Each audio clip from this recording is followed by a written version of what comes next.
Hello, everyone. How are you? Hey, what happened on December the 19th, NXT 2023? A lot happened. 8 matches. That's a lot of matches. They could have done without like 3 or 4 of them. The opening matchup was Tiffany Stratton against Daisy Duke. Bell rang. Tiffany spine busted her down. Daisy Duke quickly hit a top rope hurricanrana. Quickly got the win. That was it. It was like maybe like a 2-minute matchup. After the match, Tiffany Stratton hit her with a trash can that dumped garbage all over her. Then later on in the show, she challenged her to a rematch at New Year's resolution in January of next year. If Tiffany Stratton beats her, then Daisy Duke has to be her servant for 30 days. That's the stipulation. Next up was a first round matchup in the men's breakout tournament, where the winner of the tournament gets to choose between an NXT World title shot, a North American title shot, and a tag team title shot. Alexis King took on Lennox, a newcomer. Apparently, Lennox has been there since February, but he's never been on TV until now. Lexus King started hitting chops in the corner, punches, a clothesline to the back of the head, picked him up, drop kicked him down. Lennox started doing the Hulk Hogan style hawk up, and then started hitting repeated shoulder tackles, one after the other. Then Lennox sent him into the corner. As he came out of the corner, swing a neck breaker, 1-3. Lexus King advances to the tournament. After the match, Eddie Bearhill, the man he took out last week to replace in the tournament with a steel chair shot, came out and chased him away into the audience. Then it was, like I said, a lot of matches happening. So Jacy Jayne and Thea Hill against Kaden James and AZ Dane. She's a newcomer. Thea Hill quickly hit armbar takedown. AZ Dane applied a sleeper hold. Izzy backed up and ran her into the corner back first to get free of the sleeper hold. So Thea tagged in Jacy Jayne because that's the corner they ended up in. Jacy Jayne hit a bicycle kick on AZ Dane.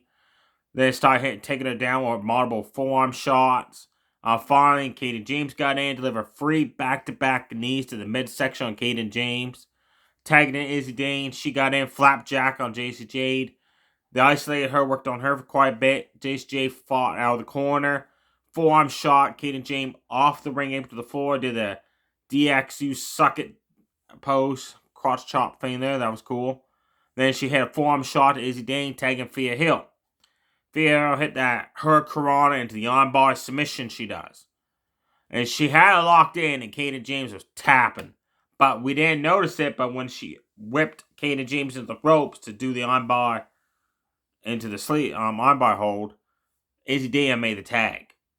Izzy Dane ran in, rolled up Thea Hill from the submission. 1-2-3, they stole the win. During this match, I gotta say, Thea Hill and Jacy Jayne are a great tag team. And man, they're smoking hot. Wow. Dragon Lee to finish North American Championship. And he came out to find out who was going to be up against. Charlie Dempsey, Drew Gulak, Cap, or Bones. But instead, Joe Coffey of Gallus came out. He won a shot as well. So, Dragon Lee's, how about we make it a triple threat match? And Charlie Dempsey ended up being the man that accepted the other part. Great match. Action-packed from the word get-go, folks. What a match. Wow. Early on in the match, Mike Coffey and Wolfgang, who were ringside, tripped Dragon Lee. Referee caught them, sent them to the back. Dragon Lee had Joe Coffey in one corner, Charlie Dempsey in the other, and hit those amazing kick strikes he does in the corners. Like 5 times on each guy. That was awesome, but he couldn't get a free count off of them. At one point, Charlie Dempsey German suplex Joe Coffey. He did that at the same time Joe Coffey delivered overhead belly-to-belly suplex on Dragon Lee. That was an awesome sequence right there. Charlie Dempsey floored Joe Coffey with an uppercut. Joe Coffey rolled outside the ring. Charlie Dempsey went right out of the ring, hit him with another uppercut, floored him outside. Dragon Lee came off the ropes, took down Charlie Dempsey, rolled in Joe Coffey to try to get the win. But Joe Coffey kicked out, and they had a running headbutt into the midsection of Dragon Lee. They hit that discus clothesline he does. Almost won the North American Championship, but Charlie Dempsey pulled him to the outside of the ring to break up the free count. He ran in. All of a sudden, Joe Gacy appeared up underneath the ring, which is lame. He pulled Joe Coffey underneath the ring, and Dragon Lee hit the running inverted takedown on Charlie Dempsey to remain your North American champion. After the match, he started to get his ass handed to him by Drew Gulak and the others. Then the LWO's Joaquin Wild and Del Toro ran out to make the save.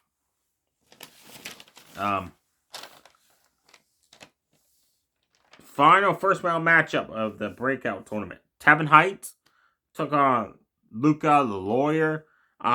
Luca stomped on a foot, chop block to the leg, swing a neck breaker. That's all he did. Tevin Heights did marble power slams, belly to belly suplexes over his suplexes, and he hit a running belly to belly suplex for the 1-2-3. He advances. So the final 4 people of the tournament is Lexis King versus Roddy Osborne next week. It's been announced in Tevin Heights versus Uba Fima next week. And then the winners of that, I guess, is going to face off a New Year's resolution. Nakia Lyons took on Texi Plexi. Before the match, backstage, the Nakia Lyons told Ali Valkyrie, once you're done with Blair Davenport and New Year's resolution, I want to be next in line for a title shot. And she said, what's up with Texi Plexi? I having this crush on you. And Ali Valkyrie, I have no sweet clue. During Texi Plexi's entrance, she did a pose Ali Valkyrie does. Match started. Nakia Lyons hit 4 kick strikes in a row.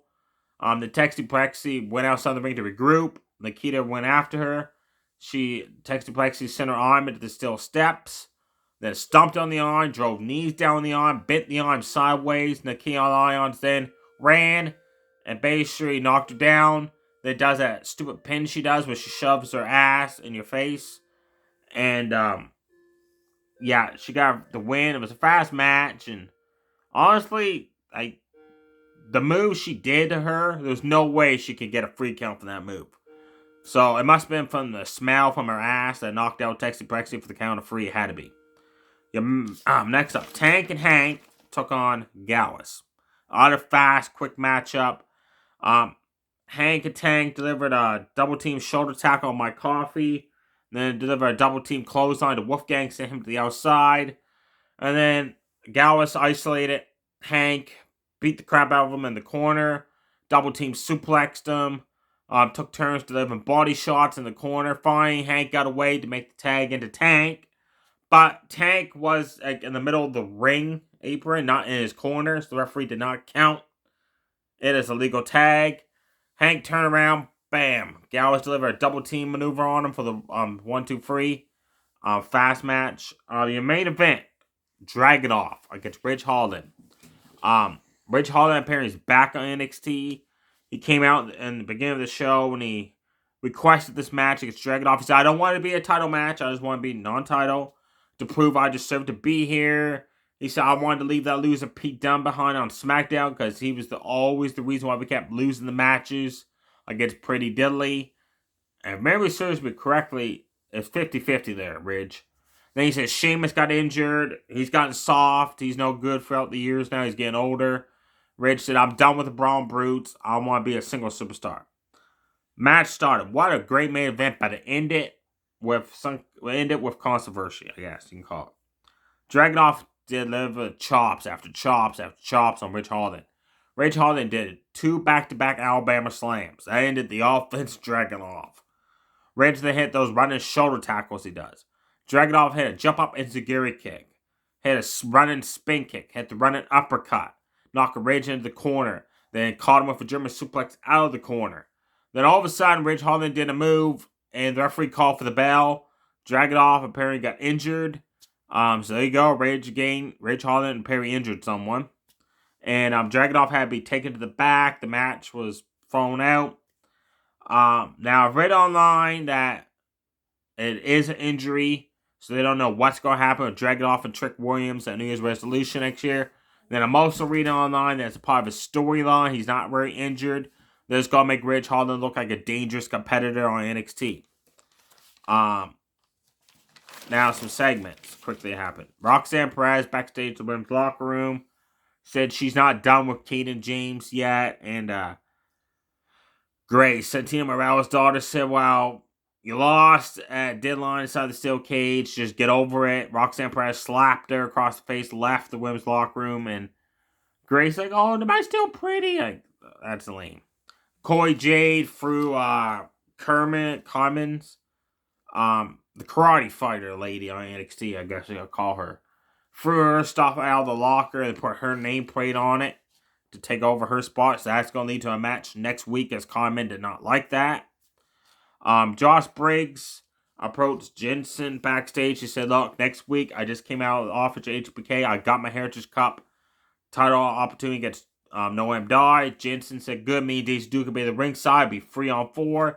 And Josh Briggs said, no offense, but I want to do this on my own. And Jensen said, dude, you're going to be outnumbered 4-1 against Metal 4. And Josh Briggs, no disrespect, but I want to do this by myself. He's trying to basically tell that he don't want to be a tag team partner of Jensen Brooks no more. Trick and Carmelo Hayes had a segment where they were talking about the accidental title shot that Carmelo Hayes hit Trick with across the face because he aimed for Dragunov last week. Trick forgave them. And then they still teased that it was Carmelo Hayes that attacked him backstage a couple months ago. That's it for the segments. Next week, like I said, it's the 2 semifinals of the Man's Breakout Tournament. Lexis King versus Riley Osborne. That should be one hell of a match. Tavern Heights versus Uber Female. That should be good as well. Josh Briggs challenges Noam Dar for the Heritage Cup trophy. Corey J versus Carmen, the karate fighter lady. Next week at NXT, those are the matches that's announced. And news resolution, it's Dragunov, if he's not injured, against Trick Williams for the world title. Audie Valkyrie defends her NXT Women's Championship against Blair Davenport. Which, by the way, they did a cool video package, I forgot about this, where they showed all their careers leading to NXT, how they never crossed paths until now. And Tiffany Stratton versus Daisy Duke. A New Year's resolution, if Tiffany Stratton wins, Daisy Duke has to be her servant for 30 days.